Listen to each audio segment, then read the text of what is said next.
Hey everyone, welcome to session 105 of the Behavioral Observations podcast. Today's episode is sponsored by the following: Behavior University. Their mission is to provide university-quality professional development for the busy behavior analyst. Learn about their CEU offerings and podcast-specific discounts over at behavioruniversity.com/observations. Go Lotus. Go Lotus is an easy-to-use, intuitive practice management platform. From scheduling to notes to data collection and more, they do it all, and without any contracts or obligations. Find out more about what they have to offer at golotus.com/register. And if you do sign up, tell them to use the coupon code MATT2019, even though it's 2020, and you'll get 25% off the first 3 months. Last but not least, session 105 is brought to you by the ACT for High Functioning Autism Workshop. That's being held in Santa Ana, California on February 7th through 9th. Check out connections-behavior.com/events for more information. And if it's something you want to attend, be sure to use the promo code podcast25. Okay, so on to today's episode. If you're like me, you may have put on a few pounds over the holidays. In my case, I had basically a once-in-a-lifetime opportunity to take my family to France to stay with my oldest friend who's been living there for the past 20 years. And as such, the normal workout routine just fell by the wayside. And at the same time, cheese and bread were being consumed in great quantities. Man, do those people know how to eat. It was great fun. And I think it was worth the physical toll, but I'll get to that later on in the episode. So it's timely that Dr. Nick Green from Behavior Fit returns to the podcast. In this episode, Nick and I talk about some strategies I can use for getting back into reasonable shape. Specifically, we discuss measurement, nutrition, strength training, and more. While on the surface, the show may seem like it's all about me, Nick does a really nice job discussing concepts and principles in a way that's relatable to just about anyone. If you missed Nick's first appearance on the podcast, I recommend going back and checking that one out.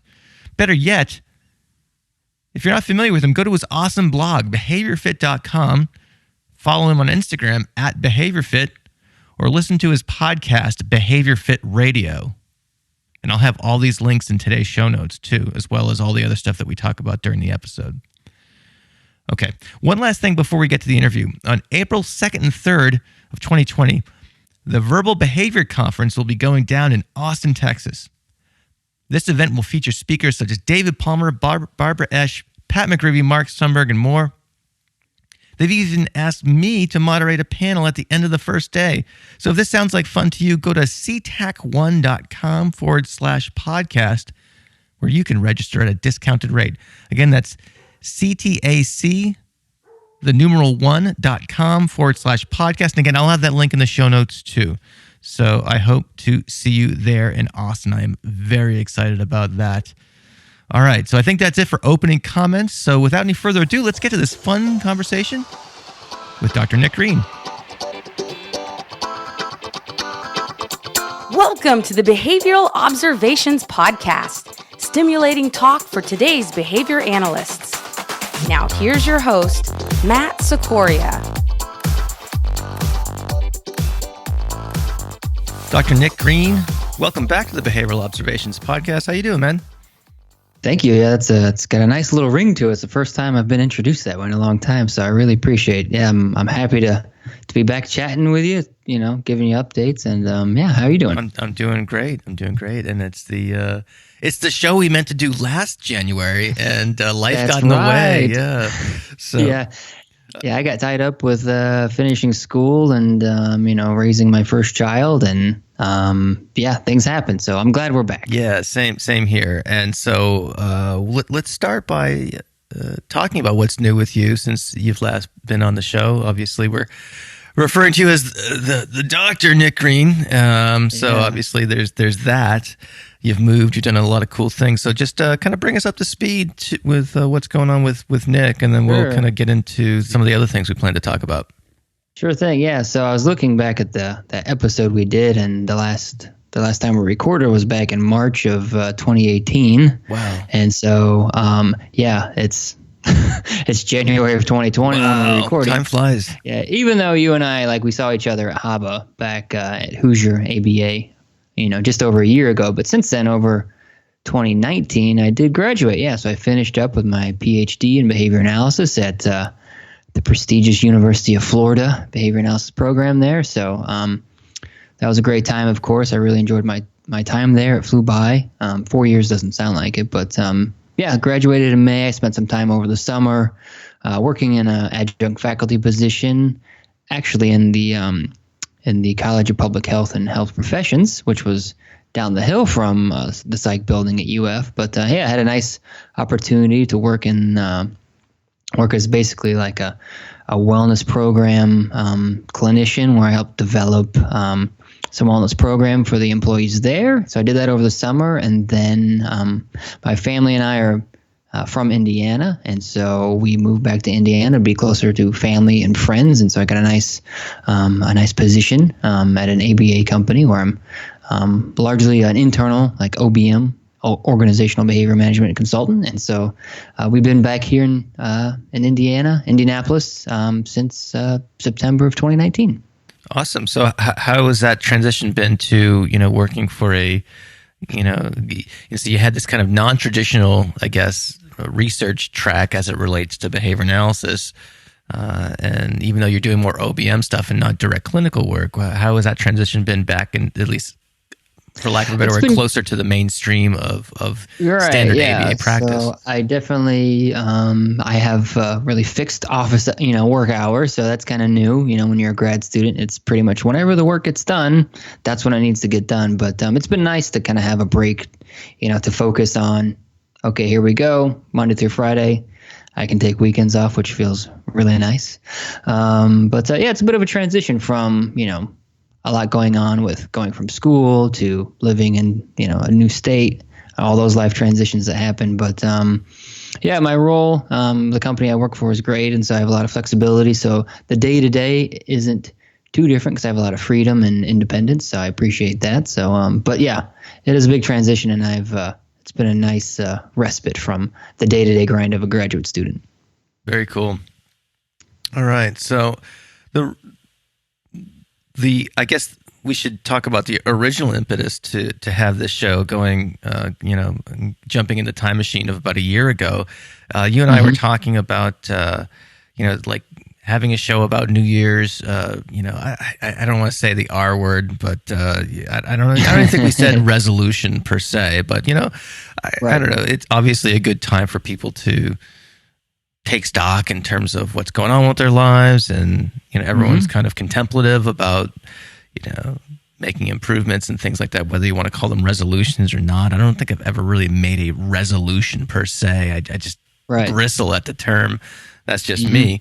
But we started talking about, hey, maybe I could be like a somewhat of a test case or a guinea pig, if you will. And I think last year, because my kind of fitness stuff kind of goes in spurts, and in the summertime, my schedule is a little bit lighter, being based primarily as a school consultant. And so I spend a lot of time, mountain biking and, being active with the kids and all that stuff. And then, winter is about 11 months here in New Hampshire. And it's sometimes hard to stay active. And even though I've filled my basement with all sorts of fitness toys, it's that's something real quick. I'll pause you right there with the transition. Something that I noticed too, being Indiana, the winters have snow here and it's colder. And so I would say on average, I don't have any data to back this up, but I probably took my dog on a walk for 2 to 3 walks, probably every day in Florida. But now in Indiana, it's just colder, and then I get home, and that's a different, work-life balance, lifestyle habit there, something that changed, that I'm a full-time employee now, so I'm away from the house. That's completely different. So I have noticed I've been getting fewer steps because I'm not walking my dog as much because of all those other changes that happened in life. Yeah, so these things happen, and so interestingly, I was actually on a really good streak of working out and kind of watching what I eat all throughout the fall. I got some good advice from there's a Instagrammer that I follow. His name is Dave Bonillo, I think. Okay, cool. And I actually messaged him because I thought one of his posts was really, really neat. And he said, look, if you have any questions, just shoot me an email. And so I sent him an email, and I was like, I want to, I kind of want to get in a little bit better shape. And the only times I've ever really gotten in like really, really, really good shape as a grown up, I'm not talking not as like someone in their 20s, but as someone in like their 30s or 40s, is probably about it's probably like 5 or 6 years ago. I was training for a 100-kilometer mountain bike race, and so I was just putting in tons and tons and tons of miles, and I guess my general question is like, is there a way to, as a grown up to get in shape without having to live like a monk and work out like a madman, And so he suggested basically using this app called MyFitnessPal, which before that I wasn't really aware of, and so I started tracking calories and things like that. Things that I've never done before. In previous, I swore I would never track calories, but it actually makes it pretty easy to do. So I got in this nice little, so I tracked calories for a little while. And I had some success with that. I was on a kind of a consistent kind of workout regime. So I, as you know, I kind of like the kettlebells, but I also picked up just Facebook Marketplaces. It can be a good thing, can be a dangerous thing. They keep sending me ththese ads for stuff that I just have to have, and so I ended up picking up like a bench and a squat rack and things like that. Now you need a sled, and now you need 8 45-pound plates, and now you need this different type of squat bar. Oh, that's right. That's right. Well, I got the trap bar. Yeah, I got the straight bar and the trap bar. I'm getting the home gym kind of kitted out. That'd be figuratively, literally a reinforcement trap bar. Yes, for sure, for sure. Anyway, so I was on a good streak there, but then the holidays came, and I kept up a decent pattern throughout the holidays, but I just came back from a trip to, overseas. I have a buddy, we were chatting before we hit record here, just for the listeners to have some context. One of my best friend growing up has lived in Europe for the last 25 years, and he's always offered like a free place to stay and yada yada yada. And so we finally kind of saved up enough to bring the family over there, and so we were over in France, eating cheese, eating bread, and drinking wine. So we were over there for like, it was awesome. We were kind of active. We went for lots of walks and things like that. Actually got to ski over there a couple of times, which was awesome. And then prior to that, just because we were so busy getting prepared to, just packing and buying stuff that we needed for the trip and whatnot, the workout regimen kind of went out the window, probably at least a full week before we left as well. And then coming back, a couple of days of, kind of really significant jet lag, so we're looking at, almost a month of just kind of like getting really, really out of whack. I think I probably, probably put on about 5 or 6 pounds or so. I waited a couple of days since, I got back to step on the scale, let the dust to settle, if you will. That's funny. And then around the same time, you reached out to me and said, hey, let's do this episode. I was like, yes, let's do this episode. This is perfect timing. It's that time of the year. It's that New Year's resolution has a very strong stimulus control on these types of activities and things that we talk about. So, at first I just said, don't be so hard on yourself. You had a great time, right? It was a vacation. It served its purpose. Oh, yeah. You ate excellent food. So now you're on the rebound. And now it's just a matter of like, okay, you did spend, the past couple of years developing a program to, buying equipment. Now it's like, what you have done. And now you're coming to the table with a new baseline set of skills and a new baseline set of knowledge. So now it's constantly reevaluating like what's next. Yeah. And seems like that's where you're at. Yeah, totally. So I have a couple of ideas about just kind of how to kind of get back on the track here. And so I thought it would be fun that, if I kind of explain to you what I have in mind, and you can kind of, you can be the discussant, if you will. And then obviously the larger picture here, however, is not just to talk about what's going on with me, but it's to relate this to general principles that listeners can use in their own life. So, so whatever comes up in the conversation that would be relevant Yeah. To everyone more generally, feel free to reference that as well. So, I broke this out in a couple of categories here of what I want to do, and I guess the first thing I want to start with is having set the context in terms of the timing.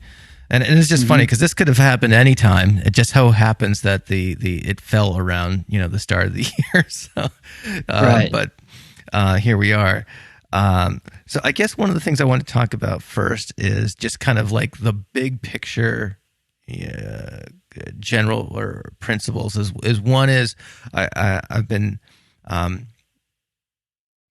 getting back to what I was talking about earlier. I don't have the ability to spend a ton of time working out. I don't have the ability to spend tons and tons of time, preparing exotic meal plans and things like that. So I wanted to kind of keep this intervention, if you will, very simple and very doable. I think that I'm realistic in terms of goals, and one of the things I'm not looking to, I'm just looking to lighten up a little bit, just not for any kind of vanity purpose, but I just feel better that way. I'm not looking to get on the cover of Men's Health, and I am, not looking to, Well, maybe you start small.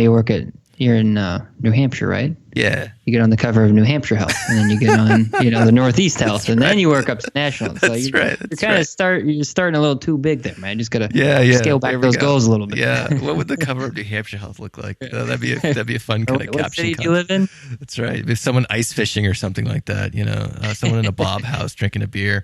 Anyway, so another, and it also, what I don't want to do is kind of live so Spartanly, if you will, that I don't have any fun. So I want some flexibility in terms of what I'm doing here, and I don't really have much in the way of specific weight goals per se. I have a range in terms of where I feel good at, and so. And one of the things I'm doing differently that I've never done before is, in addition to tracking weight, I'm also tracking waist circumference. Around like basically the thickest part of the midsection, so like just below the belly button. Because if I'm going to be doing weight training, I might trade. Ideally muscle for fat, and so my weight might not change all that much, but the composition might, so anyway. Well, if all your muscle goes around your waist, then it's not going to change at all. Hypothetically, that's right? That's true. So those are basically my some first principles that I kind of wanted to hear too. I want it to be kind of simple. I want to have a little bit of flexibility, so And I would probably, I'm the kind of person who does better with frequent, shorter workouts rather than like, multi-hour gym marathons, if you will, So I think that's something I also, it's easier. So efficiency is important. And I don't mind putting in more days, if you will. It's easier for me to grab, 30 to 45 minutes a day than it would be to do like, 3 2-hour, kind of gym sessions. So that's the first kind of, I guess, thing I wanted to talk about is, what do I want to get out of this? What are the kind of general features of what I want to do and how to measure? So, yeah, I think that's, definitely a good first set of goals. I've been just been thinking about how I, coach with my clients and kind of revamped, retools, kind of 3 different, strategies when working with clients. And the first one would be, do you just need more movement? The second one would be, are you trying to learn a new skill? That could be, if you're learning how to ski, right? I've never skied before, so maybe I want to learn how to ski for my physical activity and exercise. And maybe the third bucket would be, do I want to apply my, my skills and movement to some type of, practice or activity? Like you said, you previously trained for a 100K bike ride or something. Was that correct? Yep. Right. So, that, I think those types of activities, right. So you knew how to ride a bike, you had the miles, you're moving. So what you wanted to work on was kind of like that applied performance piece. And so it seems like you're, falling probably right now in that kind of just more movement, right? You're coming off of 1 month of, inactivity. You have a long history of working out and trying new things. Your gym is in your basement, correct? That's where you have your equipment, right? So access to workout materials is just feet away. Your bedroom's probably like right up there, right? So and just like I mentioned before, it's like you have a history of success, and now you're just kind of in this lull period where you want to get back on the horse, so to speak. So now it's just a matter of thinking like, what is it that you want to, like, what part of working out is most important to you? And your goals that you talked about, so your waist circumference, losing weight, those are going to be, process measures. Those are going to be, something that might be called like a lagging measure. Those are going to be the output, the exhaust of the behaviors that you engage in, whether that's changing diet, increasing exercise, whatever it is. Mm-hmm. So, right now, from what it sounds like, you probably exercised 0 times, specifically for health benefits over the past month. And so it seems like now, you think about what was your previous frequency of workouts? Was it 4 or 5 days a week? And if it was 0 in between, do you just want to start with 3 for a month? Do you want to go right back to 4, see how it works, and start there? And then you can start looking at, okay, we have the frequency down. Now, what am I doing when I go to the gym, right? When I go to my my workout place in my basement, So that's kind of the first thing to think about. So with that being said, if it's frequency, maybe it's a different skill. I don't think it's a skill. So what do you think now with those comments? I can tell you about what I guess want to do is perhaps kind of return to what was, I think, working. And I think that's something I think I heard Tim Ferriss talk about on one of his podcasts. He actually keeps I don't do this, but he actually keeps workbooks or notebooks of all his workouts, and with meticulous notes and dates and things like that. And so if he sees a picture of himself, from years and years ago where he's, looks a certain way that he likes, he can go reference that particular notebook and see what he was doing at that period of time. That was helpful. So in a much less sophisticated way, I think probably what I want to do is kind of return to the same things that that was working for me. So I probably will kind of jump into a more frequent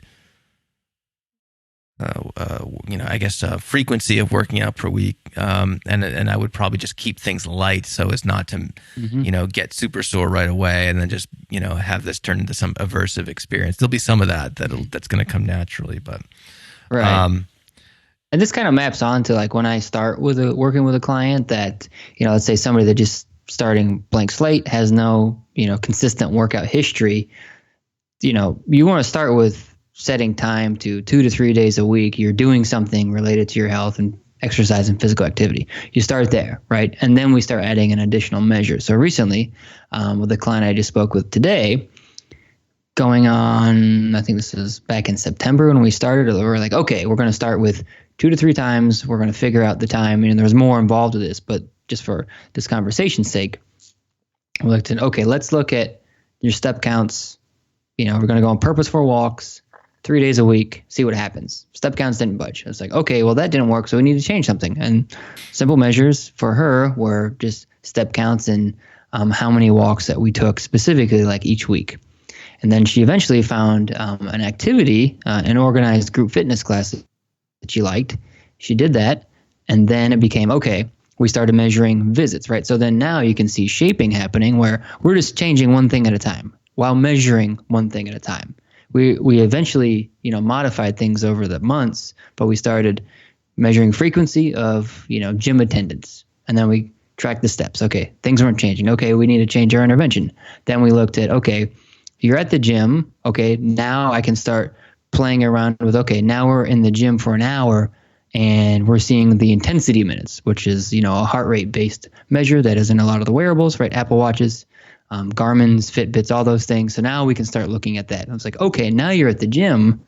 Now we need to make sure those intensity minutes are up and higher. And then we can start setting goals. So there's a lot to even get to, like that, most common athletic exercise recommendations, that are recommended by the American College of Sports Medicine is 150 minutes of moderate, vigorous physical activity. So, it might sound easy to say, oh, we're going to go 30, 50, 100, 150, but even before you can start making that jump, you have to get the frequency of the behavior happening and a preferred activity, and you need to have that working for you for a good 2 to 4 months before we even get to that goal setting. And that's, a lot of the pieces that are missing in, just these general recommendations. You said 150 minutes of vigorous activity within moderate. Within what span of time? Oh, yeah, 150 minutes per week. Okay, all right. Yeah, so that's the average of 30 minutes per day. I see. Or 30 minutes 5 days a week. Got it. Yeah, that makes a lot of sense. Do you have case studies on your website like that? I do. Yeah, I have a variety. I have 5 now with just different target behaviors, different rationales for coaching. One was evaluating a running program. One was the client that I'm working with now. She was pre-diabetes, and then just through walking interventions and now exercise, regular exercise in this fitness class, she doesn't have that label anymore because she went to the doctor and her blood sugar levels are where they need to be. Awesome. To not be categorized as pre-diabetic, which is amazing. She put all the work in. So that was the most recent case study. But you'll see, there's 5 now on my website. All right, and that's behaviorfit.com. Yep, behaviorfit.com, all right, all so one word. We'll put a link to that, and we'll put a link to the specific case studies page as well. And I know for you to relate this back to like what you want to work on is that, I know you just through personal conversations we've had over the years that you have experience with programming, and you're seeking out people, professionals in the field to help guide you on what specific movements and what rep schemes you need. So now it's just a matter of, okay, whose program do I want to do? You could just jump on an old program and then think about, now what your current work situation is following vacation and the new winter and all that's happening, school starting again. So it's like, all right, I know, kids are off, they have a play or whatever. So I know I can do at least 2 days. So at least, decide on that, commit whatever strategy, whatever verbal behavior strategy you want to use, start there and then, give yourself a month to settle back in and then start tweaking 1 or 2 things along the way. Are you a behavior analyst who's interested in using acceptance and commitment training with your clients? Perhaps you work with high-functioning clients on the autism spectrum and you'd like to add an ACT approach to your treatment with this population. If so, then check out the Acceptance and Commitment Training for High-Functioning Autism workshop, which will be held on February 7th, 8th, and 9th, 2020 in Santa Ana, California. This will be led by Dr. Tom Sabo, Courtney Tarbox, and Kenzie Davidson. Attending this workshop will gain 30 Type 2 CEUs, including 3 ethics and 2 supervision credits. This workshop is being put on by my friends at Connections Behavior Planning and Intervention. In this workshop, you'll learn how to use ACT for individuals that max out on the VB map, but continue to need help with social skills, romantic relationships, executive function, and other higher order skills.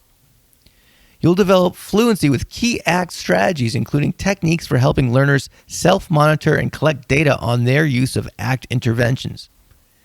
It will also focus on scope of practice, competence, plus the importance of ongoing training and supervision as they arise in the course of ABA ACT practice. Space is limited, and the price of this event goes up as we get closer to the dates. So you're going to want to get in on the ACT for High-Functioning Autism workshop as soon as possible. And to help defray costs, the folks at Connections are offering listeners a discount. So be sure to use the code podcast25 when you sign up. So for more information, go to connections-behavior.com/events or simply check out the show notes for this episode. Yeah. So I want to get to kind of some of the ideas I have about the kind of workout regimen. But as we talked about in our first conversation, you had a great quote. I think it was something to the effect of, you can't outrun a bad diet. So I want to. So I'll tell you what I have in mind to kind of get my nutrition stuff kind of closely back on track.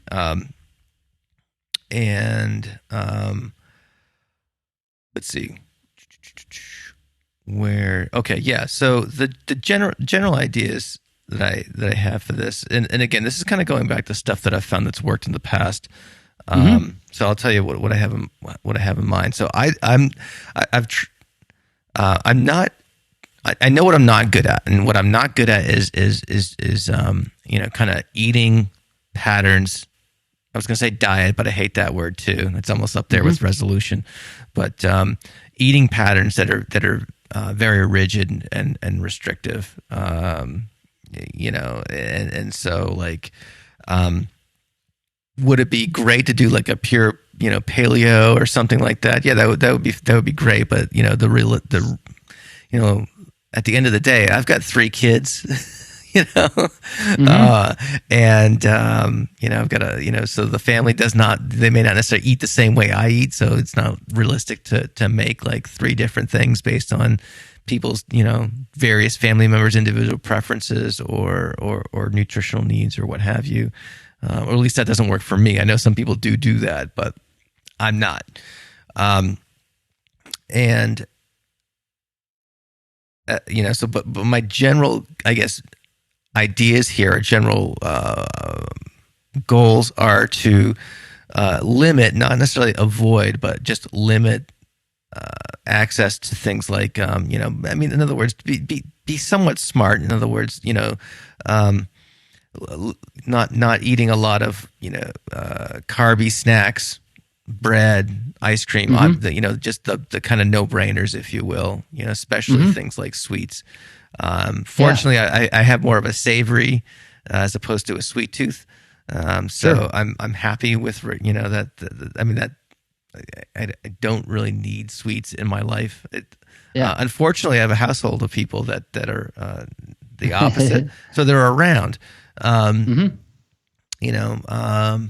but it's not uncommon for us to have, rice or pasta along with other things for dinner and stuff like that. And so I don't want to set up, such a rigid eating, pattern that, I think the world's going to come to an end if I have, a little bit of rice on the side or potato or what have you. So there's that. No, I think those are all kind of fair, comments that probably most people share too, like about, diets and eating and ideas and, I want to be flexible and all these things. And I'll just preface my next comments by saying I'm not a nutritionist. I'm not recommending any certain programs out there. I'm not, I don't know. That's not my wheelhouse. Sure. I know more physical activity, behavior change, exercise, fitness, those type of things. Now, what we can begin looking at, I think, if I'm speaking to an audience of behavior analysts, is just like you said,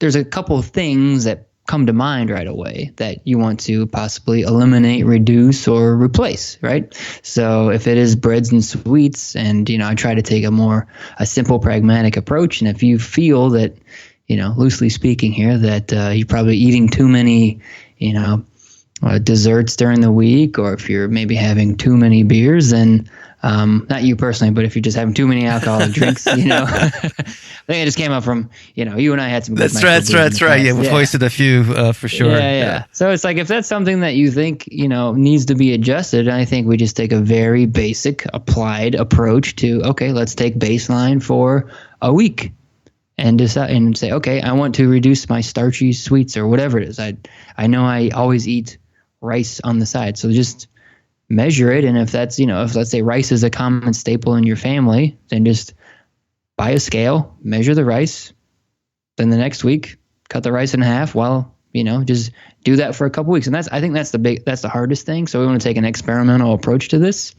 And, we all want to, I think, maybe do everything all at once and just hope it works, right? We don't want to we don't want to hope and pray it works. Like, just, there's there's many good vices out there. It's like sparkling water is better than, regular water. So, craft beer could be better than regular beer. So just look at like, what are those things? If it's something, this is, what I've heard from other people that are professionals and speak more to this, is like, if this is something that you absolutely love, then just try changing something else. Maybe you need to increase water consumption. So it's not so much like, you don't want to have this paleo or vegan or vegetarian or pescatarian, or I don't really get into all the specifics, but if you want to evaluate it, you can in a fairly applied, I think systematic way. And in general, I think, again, getting back to recommendations as it relates to any type of diet, for argument's sake, is the MyFitnessPal, which you brought up, they have, here's what the recommended calorie intake is. That's, I think the science is pretty clear on calories burned in and out. That's a pretty good rule of thumb to follow. That's been established by, researchers ahead of us, that, if you pop in your age, height, and weight into MyFitnessPal, and it gives you a range. I did it for my current client. Her range is 1,800 to 2,200. I'm not recommending. I said, hey, it looks like MyFitnessPal, which is based on science, they recommend this range, so just stay in there. We did that, and she did okay, and she lost weight.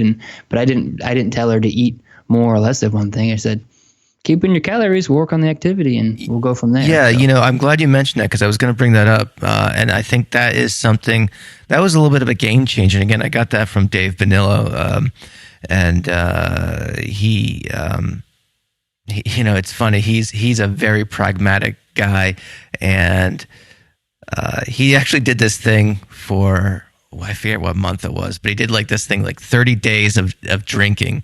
And his point was to be, he does all these kind of absurd things. It's like, he's like, you can maintain and or lose weight even when you, and in this case, do something, that people always say you shouldn't do if you want to lose weight. And this point was basically like more of a calorie in, calorie out, as opposed to a macro profile.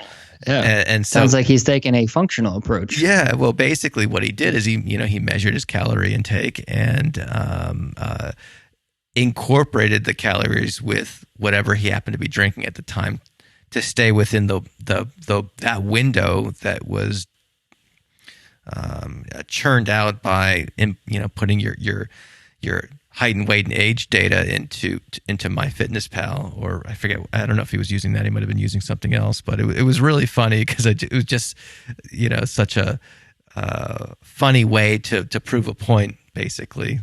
And so and that's something I've used in the past. Like in terms of that, using that app is because I did that too, and it's like, all right, so I think for me, my calorie range is like 1,900, or it's almost 2,000 calories a day, basically. And so I would, plug in, what I ate. And a lot of times I was just kind of estimating, size or portions and things like that. And it actually, it worked really, really well. And it's a fairly easy thing to use. You can put, it sounds like a commercial for the app. It's not. It's just, I think there's a couple of different apps out there that kind of do the same thing. This one just happens to. But I think what you're bringing up is just a general repertoire of behaviors that has to be developed, whether it's tracking your eating for weight loss or anything else. It's like you have to spend the time to track and monitor your own behavior. And we know from the research, when you see graphic feedback on your own behavior, that tends to change behavior. When you're self-managing, we know that could be an effective intervention. Just observing your own, observing the products of your own behavior, like that, those are effective interventions. And so I think those are, those are pragmatic and parsimonious, I think, explanations of, behavior change, and then these long-term outcomes of, we don't need to say it's, some magic diet. It's like, we did this, we counted our calories, we made sure we exercised, and, those variables all correlated, and we're happy with our results. And so I think that, for me, that's my probably oversimplistic approach to, addressing health and fitness with behavior analysis. But, if we have really good, valid, and reliable data, then I'm happy with that. Yeah, and another thing too I've noticed is that when I've used that consistently, when you go to reach for something else to eat, you're like, I'm going to have to log that. And that's a powerful thing right there. It's like, I'm going to have to write that down. That's going to be put into the thing, and it's going to, and you'll see your graph of the day bump up. So there's there's that aspect of it too, that for me, that is a powerful that's a powerful aspect of doing this. So one thing I've been kind of playing around with too is I've actually been doing this for a while, is another kind of faddish type of word, and I think the term itself has evolved. For originally I was referring to it as intermittent fasting. But I think as more research is done in this area, and again, I'm not just like you. This is not an area of my expertise, but I have heard people discuss the research in this area that continues to come out and things like that. So basically for the last couple of years, probably at least 2 or 3 years, I've for the most part, not always, but for the most part, have stopped eating breakfast. And for a while, I was just having coffee with cream in the morning, and now I'm down to black coffee. I've been just having black coffee. All right. Yeah, I actually, I never ever thought I would be drinking black coffee. Now I love it. I just think it's great.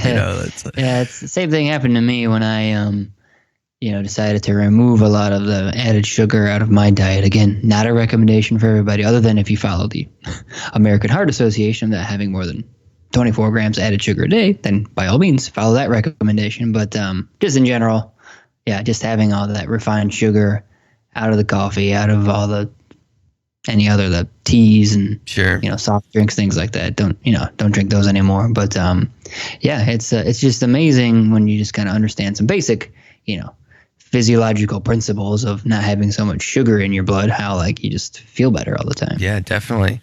So I've been doing that, and I think there is some.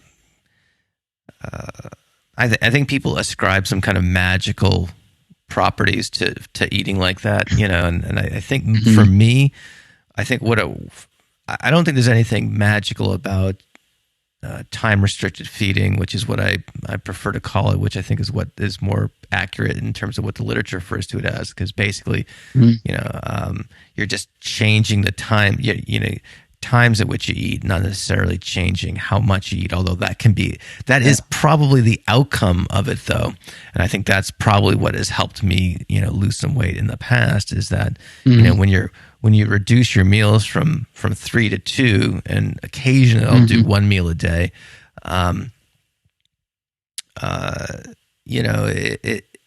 it just makes overeating harder, Sure. Although you can overdo it, or at least I've found that, sometimes I have to be really aware and catch myself. Sometimes I'll get this mentality, this kind of entitlement mentality, and the same thing happens, I think, sometimes after people do a big workout. It's like, oh, I deserve this gigantic portion of fill in the blank, because I've worked out, or because, I haven't eaten all day and it's now 2:30 in the afternoon, and I'm gonna eat like a Viking, so you have to be careful that doesn't, come up and really throw you off. But that's something that I've been probably will return to. When I was away, again, just trying to take up the local culture. Breakfast, over there is, it's not a big breakfast, but the breakfast is some sort of pastry, whether it's a croissant or a pain chocolat or some other thing. And I was practicing the kind of when in Rome philosophy. Right. Of course, it's because hey, why not? And now I don't know the literature on intermittent fasting, but to me it seems, and correct me if I'm wrong, that the basic idea is controlling for the number of calories, and you just restrict the timing, then your body responds in a way that helps you lose weight or produces health benefits. Is that right? So instead of eating 2,000 calories throughout the day, you just eat 2,000 calories at night, and then there's health benefits there. Is that the basic idea? Yes. I think that's what it is. And again, there's probably people listening to this who are more knowledgeable at this, who are screaming at their iPhones right now saying, no, you dummies, you got it wrong. And if so, please comment on this episode. Let it, feel free to educate us here. But I think that's the basic idea. But I also think that just for me, looking at my experience with it, if I'm doing a time-restricted feeding, it's much easier for me to stay under that 2,000 calorie limit. Because just talking about my own experience, I love food. I love to eat. And growing up, half Italian, small portions are, is not part of my behavioral repertoire. Sure. And I just ask about that, small difference there, because if I'm thinking of this experimentally, how would I evaluate this? If a client came to me and said, hey, I'm going to try this, I'm thinking about what would I measure, and it would be, okay, well, having specific calorie counts met every single day will be hard. But if we could make sure that, okay, if we're not going to eat for most of the day, then let's make sure that we're only consuming, this range, because then we have two different variables happening at the same time. So we can't say if the weight loss or health benefits is because of a calorie restriction or a calorie gain, or if it's because of this time, the time difference. So if you have two different things changing, we don't know which one's responsible. And so that's how I would think about it. That's why I asked that question. Yeah.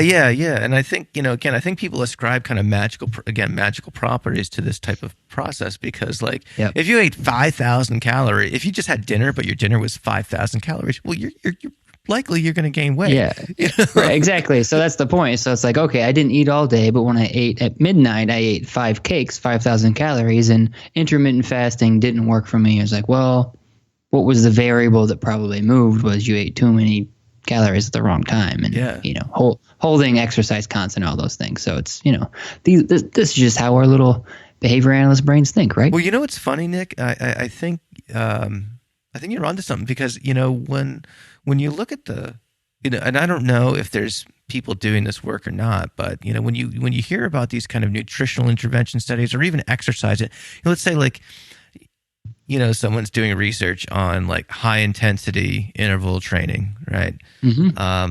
Most of that research is a between groups design. Your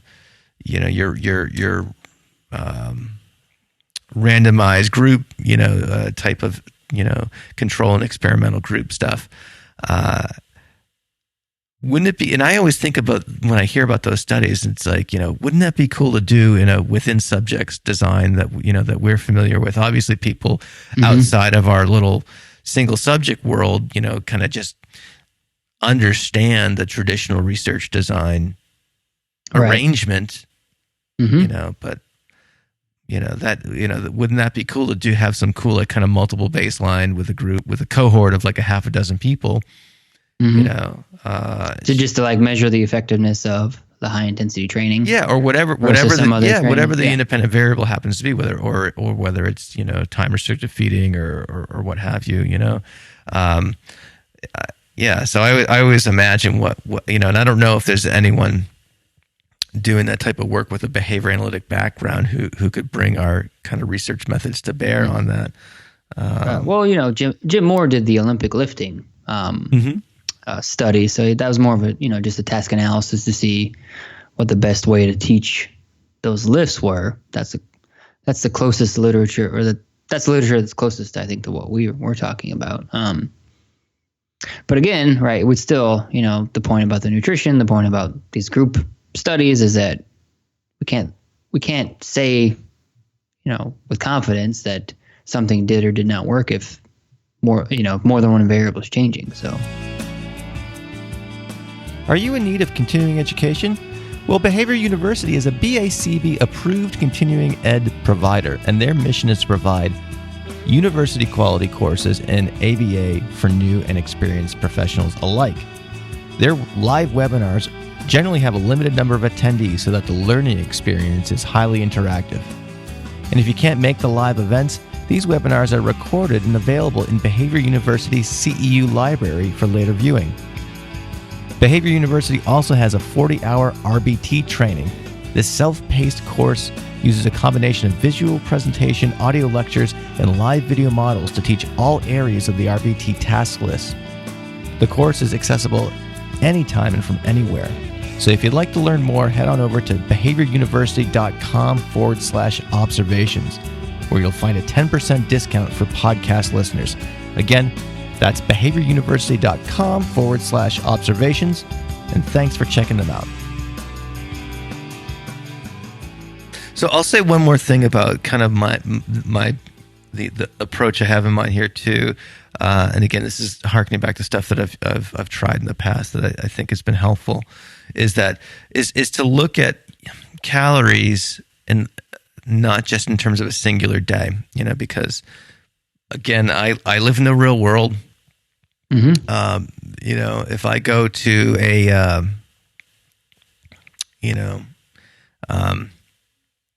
my middle kid's gonna turn 13 here in a little bit. We're likely gonna have cake and ice cream. You're right.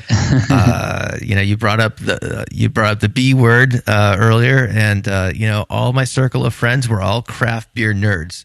And every once in a while we'll get together and have like a beer tasting. We'll all bring something different, and those are great fun, and those are huge social reinforcers in addition to the primary reinforcers that go along with it. Right. I probably sound like to many listeners right now that I'm trying to have my cake and eat it too. But so what I want to kind of do is look at kind of calorie intake over the span of say like a week. So if I know that I'm I've got something coming up that is going to be kind of that's really going to throw off the calorie count, then I can perhaps try to adjust for that going into that and afterwards. So again, I'm just telling you stuff, and it could just be clear to everyone listening, that stuff that I've found helpful for myself. I'm not saying go out and do this. Everyone's going to have to kind of do their own due diligence, I guess, for lack of a better term. But I just kind of ascribe to the idea of like if changing something is going to bring you less joy than maybe it would produce. Like if drinking two less new tasty beers on the weekend with your friends is gonna not be worth kind of the lack of social reinforcers. Loosely speaking, you'll be punishing yourself. Sure. Right. So if it's not worth it, if it's not fun to take away your own things that you like, then just try to do something else. There could be an easier thing. Like, we all live for the weekend. We all live for those birthday parties. We love catching up with our friends. So, maybe decide that's non-negotiable time for you. And, maybe you can make better adjustments to your Tuesday evening dinner and your Thursday lunch or whatever it is, If something's that important to you, then, let's not take away our most preferred activities, right? Let's just try to change something that maybe we're less enthusiastic about. So that's all I would say. Yeah, exactly. All right, cool.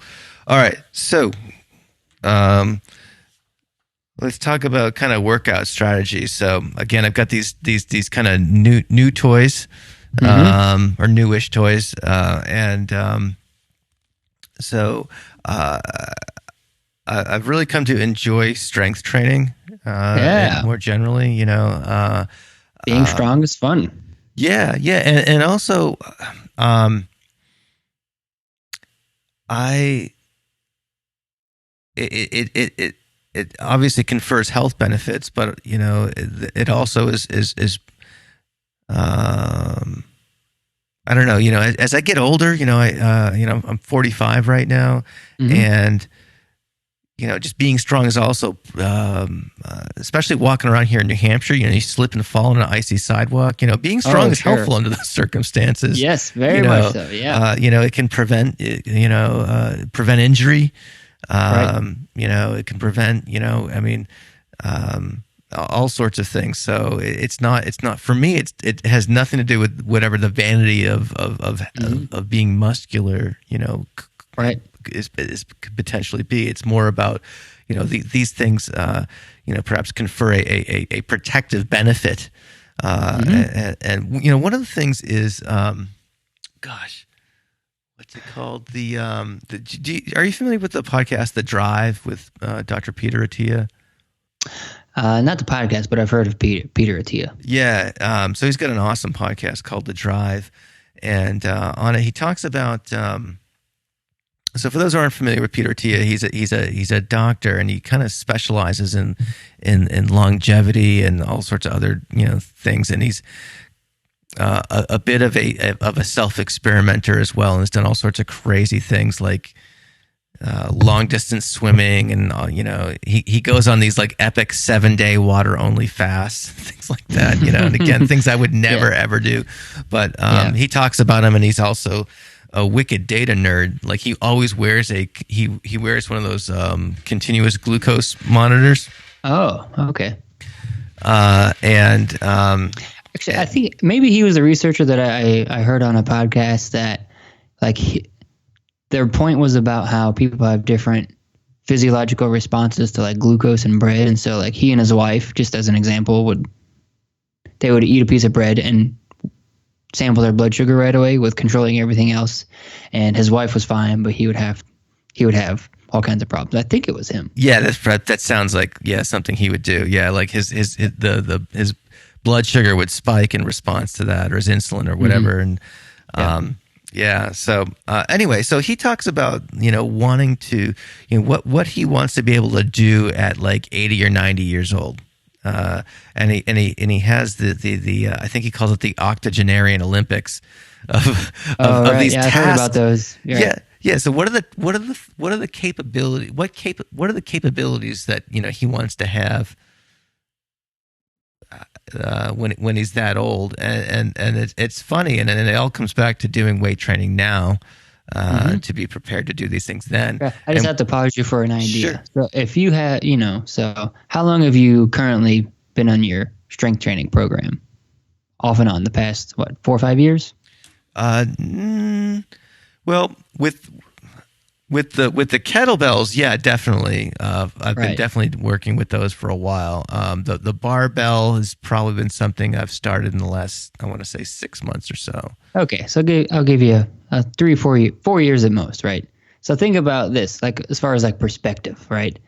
Let's say you, Matt Sikoria, host of the Behavioral Observations podcast, said, I want to do the same thing at 80 that this Peter Attia guy is talking about. That just means you have another 40 years of working out ahead of you, and you just begun. So just think about that, right? So it's just like, oh wow, I don't know what's happening now, and just think about like all the skills you've developed now. I think about it with myself. I've only been really consistently training as an adult for only 5 to 6 years. I'm just like, wow, if this is a commitment I've made, like I'm just getting started. I'm going to be, that much stronger at 45, 55, 65, of course with modifications along the way. But that's just an idea of just like, yeah, we're just getting started, and, I wish I started earlier, but, I'm thankful that we're here now. So. Yeah, definitely. That's a good perspective. So we feel old at 45 and 50, but if we love this journey of health and fitness, this is really just the beginning. Yeah, for sure. And so some of the things he wants to be able to do at that age is he wants to be able to goblet squat 35 pounds. He wants to overhead press. I forget the number. But he wants to be able to overhead press a certain weight. And a strict shoulder press. And a couple other things. But the purpose of those are very functional in nature. So the goblet squat, basically, he wants to be able to pick up a grandchild who's a toddler who's that's right. Yeah. The overhead press, he wants to be able to put a carry-on bag in an airplane overhead luggage compartment. Yep. That's right. In other words, he wants to have the, I guess, physiological capability to enjoy life, It's not just lifespan, but, health span, and so I just, I'll try to find, I think he's written about this, and I'll try to find out the other elements of the octogenarian Olympics, the other games, if you will. Right. But I just thought that was pretty cool because they're all tied to very functional movements and activities that would deliver enormous quality of life at that at that age. The ability to travel, the ability to interact, pick up your grandkids and interact with them. And I think one of them is like get up off the ground unassisted. Right. Like, yeah. Those are all good. I think functional skills, which I think as behavior analysts, if we were to put some type of value on this, it's like, do you value being as independent as possible in your life when you're older? And I think that question, the answer to that is like, then that should dictate the next 20 to 40 years of your adult strength training life. It's like you want to be as strong as possible, as long as possible, so you don't need any help. Because once you have other people help you do all these physical activities, then it becomes that vicious feedback loop of, okay, I don't have, let's say I lose the ability to squat off the toilet, and that's often an indicator of that's your license, that's your ticket to the nursing home. Once you cannot get off the toilet anymore, right? You can't do a squat off of a toilet, then that means somebody else needs to help you. And when people start helping you, you'll use your muscles and your legs less. And when you use your muscles and your legs less, they become weaker. So you need more help. So it's that whole, that type of feedback loop going the wrong way. So it's, there's probably more to it, as it relates to osteoporosis and aging and all these things. But the general idea, I think, is clear that, for me, as a behavior analyst, if I'm looking at, working with somebody or thinking about my own health and behavior, it's like, is this activity, is this programming going to help me stay as an independent, functioning human being, as long as possible? Yeah. One of the things I thought of that kind of tied back to what you're talking about in terms of the next 30 or 40 years you're talking about a few minutes ago is that a buddy of mine was telling me a story. He went to his doctor this is a few years ago. He's a couple years older than me. I think he's 50. And so he went in for his yearly physical with his doctor, and the doctor's like, well, you gained, I think it was like 2 or 3 pounds this year. And so my friend was like, that's it? Awesome. He was like getting ready to high five the doctor. And the doctor's like, hang on. He's like, you're 50 years old, or however old he was at the time. Right. If you come back every year. Oh, right. Guess what's going to happen? Forgot to do that linear math there. That's right. Let alone probably all the other biomarkers that go along with that. That will correlate with weight gain.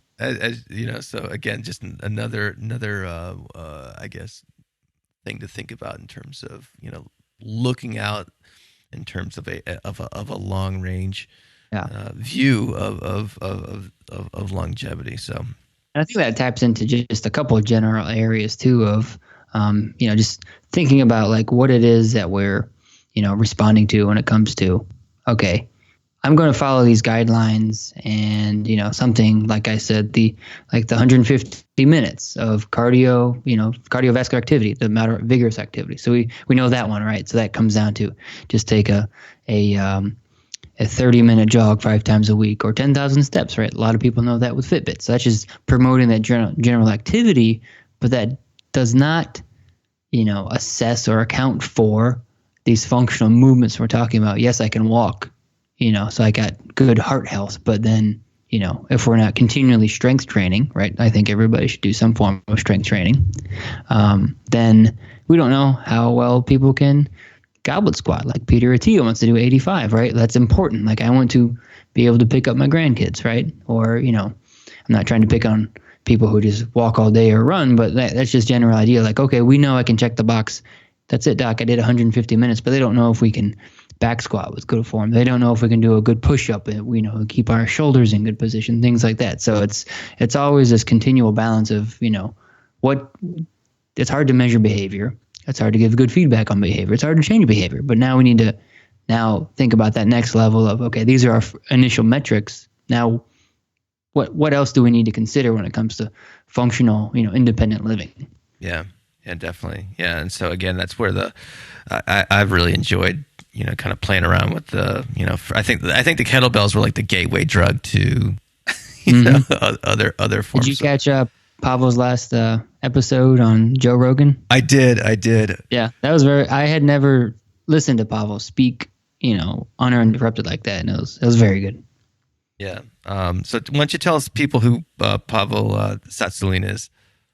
So he is pretty much the Russian king of the kettlebells that brought kettlebell training to the United States. And for his money, he thinks that strength training, needs to come first and foremost to everything. Mainly he's talking about, functional living because it helps you become strong in every aspect of your life. And, kettlebell training is great because it uses your body weight. You can do it anywhere. It uses it's a full body workout. So, and if you set up your program right, you'll get strong, and, it comes with all the benefits of, all the important health benefits. He's been doing it for however long he's been doing it since he was, what did he say? Since he was like 6 in Russia, and he's probably in his 50s now. Or he said he said he doesn't tell his age. That's right. Yeah, he was surprisingly coy with that response. So I will put a link to that interview. He was on the. So if you don't know who Pavel is, you can see him get interviewed by Joe Rogan for, I don't know, hour and a half, 2 hours or something like that. But he's an interesting dude, and he's written a ton of books, and there's probably a gazillion Pavel YouTube videos on the interwebs as well. But he is like the ambassador, the literal ambassador of kettlebells. So it was interesting that like he didn't think, like, everybody encouraged him to write a book about kettlebell training, but I cannot remember why he thought like Americans just wouldn't like do kettlebell training. Do you remember what that? I remember that part of the conversation. Yeah. I can't remember the rationale. Yeah. Anyway. I rather than speculate, I'll just encourage folks to go check out that episode, because I could just make up an answer that's not true. Yeah. Fair enough. But yeah, so. Anyhow, so yeah, using the kettlebells, using the weights and things like that, I think I think we've adequately described the rationale for doing that. So yeah, so my plan is to kind of get back and do at least 3 times a week of weight training with the particularly with the barbell, and then have a couple of days of cardio, whether that's, I've got I don't ride a bike on the road anymore because I don't want to get run over by a teenager who's texting. Right. But I have it set up on a trainer in the basement, and so and I've got some kind of fun little tools that it's all super nerdy stuff for us behavior analysts who love data, but they can transmit the wattage to the computer screen in front of me, as well as heart rate and stuff like that. So, so to do at least two of those workouts a week at kind of like a low, steady pace, and then try to pick up some kind of bonus activities on top of that. So, whether it's snowshoeing at this time of year, or if I grab a day, skiing or something like that. So again, but some sort of physical activity. Try to plan for something daily, but at minimally having those anchored around those 3 weight training days a week. So that's kind of where I'm thinking. That's a great start. Is that where you kind of left off before your holiday? Yeah, pretty much. Yeah. I would try to, and what I would try to do is to lift. My goal would, or not my goal, but what I would try to do is lift every other day, knowing that one of those days would be interrupted. So, I would catch, so it would be like, every other day, but sometimes it would be it would be, life would happen. It would be like the day after. So it would, and that way it would just kind of account for those things that come up. If there is, one of my kids has a basketball game or something like that, or what have you. One of the things I've always been kind of like an afternoon / early evening worker outer. I've never been one to, I really, you brought up Jim Moore earlier. I know he gets at it really early and gets it out of the way. Yeah, I work out at 6 o'clock in the morning. So it's just, a thing. I've had a conversation with my wife about this, how, I have a new job, meeting new people, we learn about new, everybody's new hobbies and everything. And, a lot of people say, oh man, I wish I could work out in the morning. And I always say like, well, you can, and just my unsolicited advice is it takes about 3 to 4 weeks for your body to get used to waking up that early. And then you just keep doing it. And then you go to the gym, so it's, it doesn't just happen, overnight. Right. So, and again, preferences. Do you want to work out in the morning? That means you're going to be brewing coffee earlier in the morning. You got to make sure your clothes are ready in the morning. So it's all these things that go along with it. So, are you ready to make the leap from pen and paper into the digital world? Do you spend hours taking notes, tracking data, figuring out schedules, and even worse, dealing with insurance billing? Or are you frustrated by your current system? Well, I recommend you check out Go Lotus. Go Lotus was created by a product development expert who spent years building systems for Apple and Microsoft before her child was diagnosed with autism and everything changed. She created Go Lotus with one mission in mind: to create a platform that could help therapists better treat their kiddos by providing a tool that allows them to focus on the actual work, not the paperwork. Go Lotus is an intuitive, easy to use, and dare I say, beautiful system. It handles every aspect of practice management, from data tracking and automatic soap notes to scheduling and billing. They even offer a white glove in-house billing service if you want billing fully managed outside your clinic. It's so simple your entire team can be up and running in less than an hour. For more information, go to golotus.com/register for a free demo. And if you do sign up, tell them I sent you, or just use the coupon MATT2019 and you'll get 25% off the first 3 months. They're so confident that you will love their system that they allow you to cancel at any time. There's no risk and no commitment required. So again, if you want more info, head on over to golotus.com/register. Well, that ties into some listener questions that people were kind enough to send in. Hey, so perfect. Do you want to take advantage of this perfect segue you teed up? Let's do it. All This right. is the segue. All right. So I'm going to kind of go out of order here because what you just mentioned is perfect for Will's question. So Will writes in, he said, I think my predicament is like many, setting up contingencies that get me out of the door and to the gym. If I can get in the car, I'm in good shape. And I'm assuming there's a but after that somewhere. Right. But, I think we have to consider, like, what are all the barriers, right? What are the variables we can look at? Is it when you get in the car and you didn't wake up early enough, so you're going to be late to the gym, or the gym's not open? When you get in the car, how far away is your car to the gym? If it is going to be a high response effort, I think that's something very scratching the surface here, something to consider. I know I worked in a sales role for a gym a while ago, and that was one of the biggest barriers. If you don't live within 15 minutes or 10 to 15 minutes of a gym, and now you can find really kind of any flavor of fitness out there around you, but if there's not one close, that's going to be a big barrier, because it comes with if I got to go 20 minutes east and my work is 30 minutes west, that's a whole 2 hours you got to figure out, right? So for you, Matt, you have no excuse because you can just go downstairs. Well, I did that out of necessity because I live in the middle of nowhere. So right, there you go. Yeah, so going to a gym, the response effort was huge. So huge, I built this out of necessity.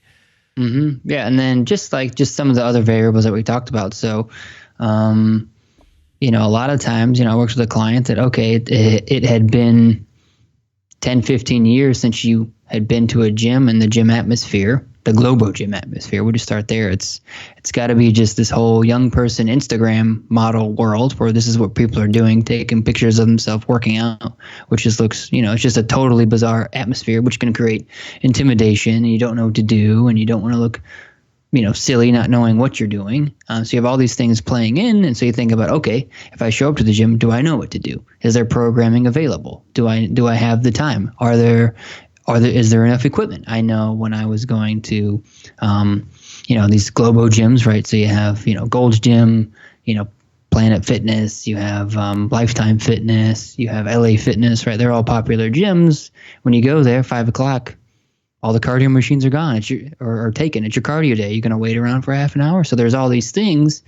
Then those are contingencies those are the natural contingencies that are going to, affect really what's happening with you, starting getting to your car, starting it up and going places. So I think about those natural barriers, those natural consequences, as opposed to, oftentimes I get questions of, right, how do we arrange contingencies kind of artificially? Well, that's never going to be like an end goal. Like I'm not going to arrange, I'm not going to fade out like a token economy. I know Will probably wasn't going there with that question, but just thinking about that, it's more like, we have to look at how the contingencies are currently arranged and look at what is that piece that makes the most sense for me. Do I know what to do when I get to the gym? If so, okay, is it the cost, right? Can I not afford to go there anymore? Is it the distance, right? So all these things I think we can begin looking at, and then, addressing how we can increase our gym attendance. Yeah, and if getting to the gym, I think one of the things that Jim mentioned when he was on the show, talking about how he's been successful, is I think he said something like he sleeps in his gym clothes, so he just literally gets out of bed and walks, or has them right nearby, so that barrier is pretty much eliminated. So it's just looking at all those things that get in the way. One other thing that again, one of the things you might do is just hop on the Asheville Craigslist and see if there's any kettlebells. Right. Someone's trying to get rid of, and you can do a little experiment to see if that's a workout modality that would work for you. Grab a 16-kilogram kettlebell, get a little bit of coaching on how to use it correctly. There's tons of free programming out there for those on the interwebs. So that and also, pull-up bar, and right. So those are very basic, environmental manipulations. Put some antecedents in the environment. In Jim's case, he put the antecedents on himself by wearing his own gym clothes. There you go. All right, cool. All right, Will, thanks for that question. Michael writes in a great question. How do you go about breaking exercise skills down using shaping? For example, how do you go about breaking down Olympic lifts, muscle-ups, handstand push-ups, etc.? All right, just those examples. Yeah. So just Michael, you picked very complicated movements. That's right. Yeah.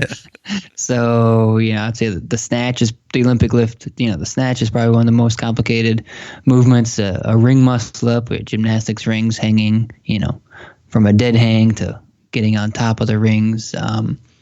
Handstand push-ups, of course, are very difficult. So really, all of those compound movements, right? They have multiple steps in there.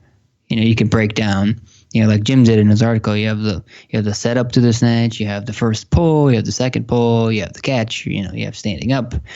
So you look at those kind of larger macro steps, and you can break those down even further. So that would be something like with the Olympic lift, the snatch, and you can obviously look at Jim's article and break those steps down, and check the boxes to see. Did you reach triple extension? How stable were you? Did you catch the bar? Did you set up the barbell correctly? All those things. But now, when you get into more skilled movements like a handstand push-up, the handstand push-up, if you do it strict so you don't have any motion behind you, that is kind of like an end result, movement. So that's going to be the result of a lot of strength and stability. And so you could almost do like a probe to determine like where somebody is kind of in the whole, scaling of that movement. So if, the end movement is the handstand push-up and you say, okay, go do one. And if they can't do it, then you might back up to say, okay, can you do a can you do a Kipping handstand push-up? And all that means is you just have momentum where you put, you bend your legs down, basically you're upside down, and you use your legs to propel you upwards towards the ceiling, right? And if a person can't do that, then you kind of back up to, okay, can you do maybe the next progression you choose is a Pike Push-Up where you have your feet on a box and then you're just kind of doing like a diamond push-up over your head. So you have different scaled versions you can look at just to figure out kind of where you are kind of in the scheme. And, before, and I'm not sure what the step is here, but the bear crawl is a precursor movement to, a Pike push-up on a box. And then the box is going to be a precursor to, standing up vertically. So they all kind of build on each other. So I think where you would start is you probe where you are in kind of the progression of the movement, and then you break that down, right? You go, let's say you can do a bear crawl, but you can't do a Pike push-up. Okay, let's figure out where the breakdown is, and then you start looking at, your strength, your strength programming to help with those type of movements, and that would largely probably be comprised of, if you're looking at handstand push-ups, you'll be doing a lot of, shoulder, overhead shoulder presses. You'll do a lot of, dips and things like that, those types of workouts. So that's how I would go about it. All right. Yeah. But I think the first stop again would be checking out Jim's article as Nick suggested, Michael. So, all right. Selena writes in, what are your thoughts, Nick, about the show The Biggest Loser? I've seen bits and pieces of them, aware of what it is, but from what she writes here, the show has received a lot of criticism on how contestants lost weight, perhaps too much too fast, but to gain it back later, apparently because of lifestyle changes were not set up with enough support, blah, blah, blah, blah. So I guess two questions here. What do you think of the show itself, and what are some changes would you make to the show from a behavioral approach to help contestants get more sustainable results? Wow, there's a lot in that question there. Yeah, I think like you, Matt, I haven't watched the show a lot. I know of it, and I don't know the literature that well, but I know a lot of health and weight loss studies have looked at like that rebound weight gain effect after, Biggest Loser contestants. Like they use those actual participants, and there was weight gain right away. And, I don't know, what all the physiological mechanisms are, but unfortunately that happened. But I think just my first reactions would be is that, The Biggest Loser, it's a show and they want to sell ratings, and it's all this very heightened, artificial, heightened in respect to, there's a lot of production value. People are, they're on ranches, they're running up hills, they have their own private studios, they have celebrity trainers. And if we're talking about stimulus fading in and of an intervention and an intervention fading out, like people went from, being inactive to get the superstar treatment to, we never saw what the follow, we didn't see what the intervention was like when people left. It's like, okay, we're done taping now. Like, right. We're done, working with you for TV purposes, right? We'll just leave it there. And so they do the follow up, and, they only pick, they only pick the highlights of like, oh yeah, you maintain, but, all the other Biggest Loser contestants that gain the weight, right? They're in the research studies now. So, as an intervention, I think it would be, it's probably not a made for TV. it's not a. Yeah, we can be kind of an unsexy intervention at times, right? And I think that's just the nature of creating sustainable behavior changes.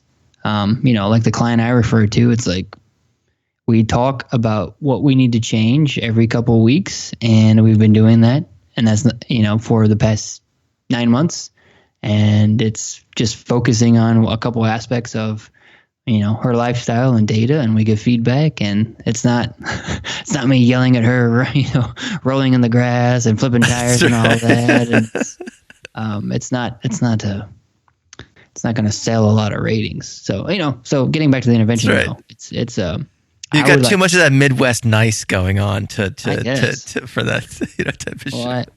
We all have a price, right?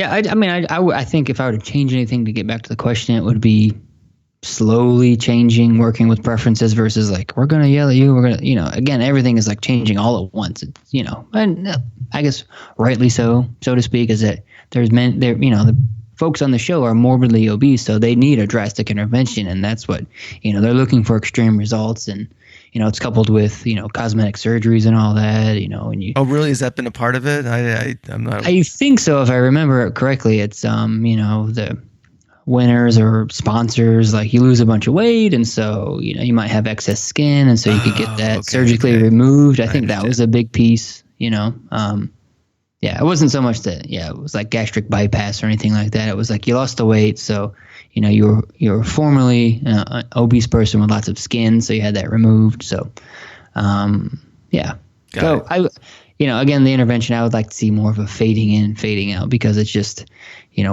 we see the promo reels of baseline, you didn't do anything, and then now we wouldn't do that with kids, right? Sometimes that happens, right? With most of our clients, it's like we want to fade out services. We want to gradually bring them into the program. We're not just going to say, all right, we're going to do, timeout, response costs, you're going to have to do extra handwriting and do all this all at once to change your weight. Like, no, we need, there's gradations in there.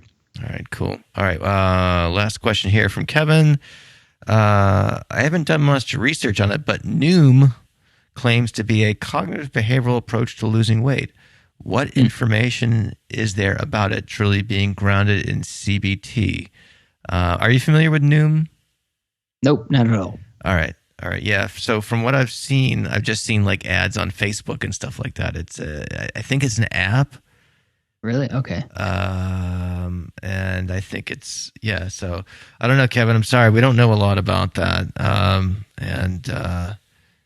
Noom, so it's an app that you use that's based in cognitive behavior therapy?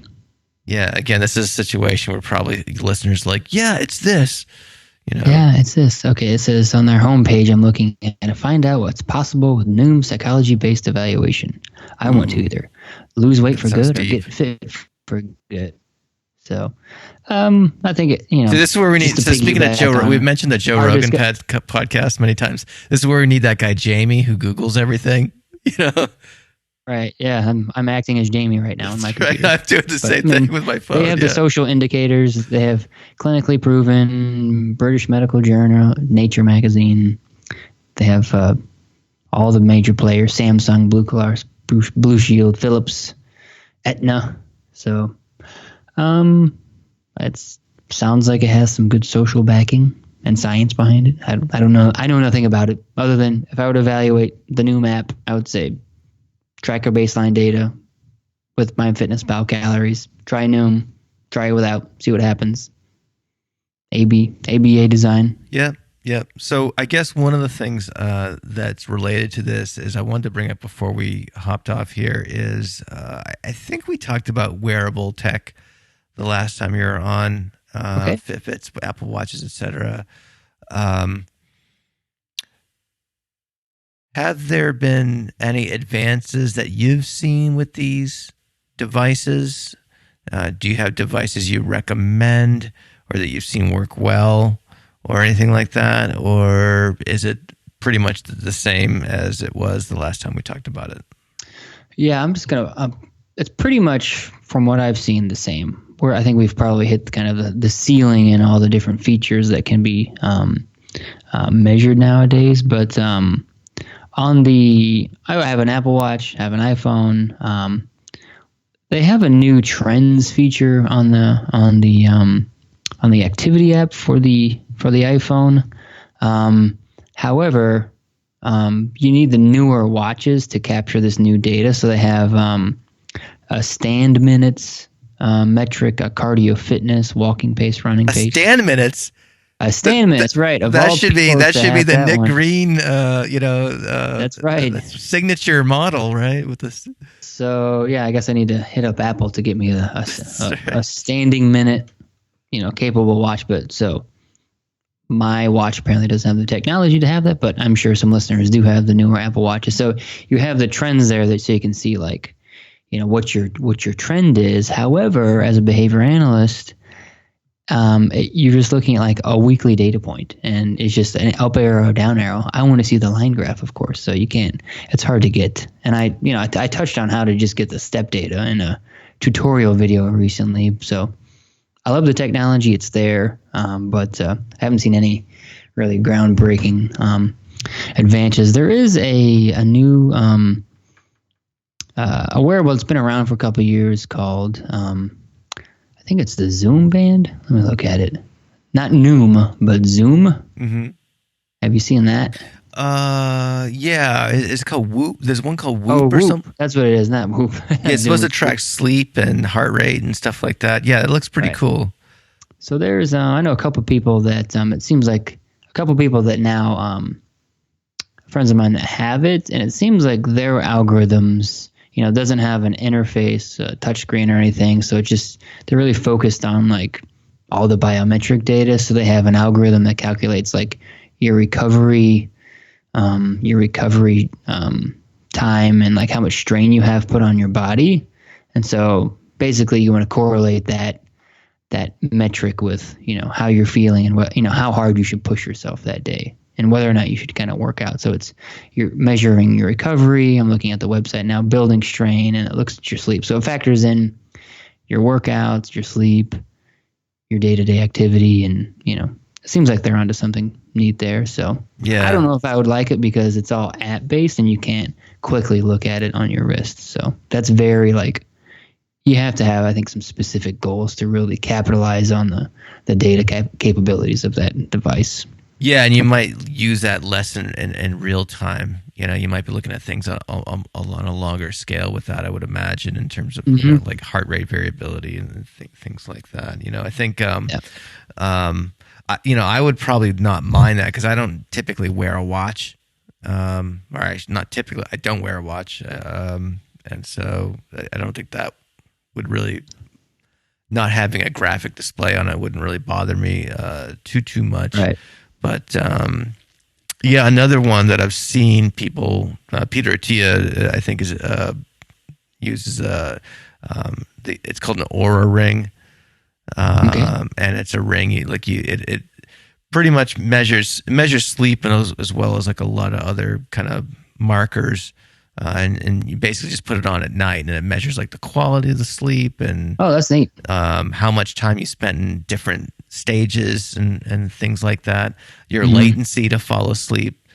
It looks pretty cool. They're pretty pricey, so it's not something that's kind of in my budget at this point in time. Although if you're listening, Aura, I do accept sponsors, but or a rep or Whoop or whatever. Yeah, I think for me, like the technology is kind of seems like it's got the wearable technology is kind of hitting like that consumer ceiling of the price points and all, what can be currently measured. And, the technology is, fantastic, tracks more than probably we know what to do with. And I think it still just comes down to how often are you going to review that data, or is somebody going to review it for you, with you, if you have a coach, and then what behavior do you want to change related to it? Right. So we have, there's pedometers have been around for 30 years, but they weren't as cool, and they were just like little plastic things you wear on your hip, right? So it's still the same data, right? They figured out how to make the little ticker thing bounce, but it's just a matter of, we have data. Are you ready to do something with it? And then if so, how do you quickly find it? And the apps are a fantastic way to do that, fantastic way to do that. And then, then how do you want to respond to the data? That's the biggest thing. So. Awesome. That's the value of the data. Awesome. Well, thanks for bringing this back to just basic principles. After so I think we pretty much covered all the points in our little agenda here. Are there any final thoughts that perhaps you want to leave the listeners with, and or if people are interested in kind of learning more about the types of coaching solutions and things like that you provide? Sure. Again, just remind people where they can get a hold of you. Yeah, I think I'll just kind of close with a comment or two just on just general health and fitness, and I'll add that there. Yeah, so I think, I've had just over the past couple of years, I had a lot of people just reach out about like, how do I get started? Like, what do I do in health and fitness? I'm really interested. And, I think just the theme, what we've been talking about is just comes down to the basic principles and just trying to measure like one thing at a time and just following that. And, there's some, there's a lot of things to track, and figuring that out is, sometimes difficult, but, it can be done. So just focus on, what you need to measure, and just look for those functional relations, just like any other behavior. And I think, as long as you have a good, just keeping it simple, when it comes to a new application of behavior analysis, if it's fitness, if you want to do that, that's great. If it's something else, just sticking with those principles, and letting the data guide your decisions. I don't think you can get wrong, and just, stay tight with what's happening. Like if we don't know something as a reinforcer, then, let's not call it a reinforcer, right? We have a good idea. Something could be a fun, enjoyable, reward or something, but, I think kind of distracts from the analysis sometimes. So I think just those same basic principles, again, just to tie it to, my application of health and fitness, just staying true to those, I think you'll be all right. So with that being said, yeah, you can find, a lot of my work. I've been, I've been writing a blog, creating videos and podcasts on my main site at behaviorfit.com. And I've been revamping kind of like what I've been creating for people to kind of learn about what I do and how I measure behavior and analyze behavior as it relates to health and fitness. So I've just started on a couple tutorial videos on my YouTube channel and Instagram. So just check me out there, and you can always email me at nick@behaviorfit.com, and I'll be happy to, talk about whatever as it relates to fitness and behavior analysis. All right. The newly minted Dr. Nick Green, thanks for joining me again. It's a fun conversation as always. Alrighty. Thank you, sir. Thank you for listening to the Behavioral Observations Podcast with Matt Sikoria. You can find Matt's notes on this episode at www.behavioralobservations.com. We also invite you to stay connected with us on Facebook at facebook.com/behavioral observations and on Twitter at Behavior Podcast.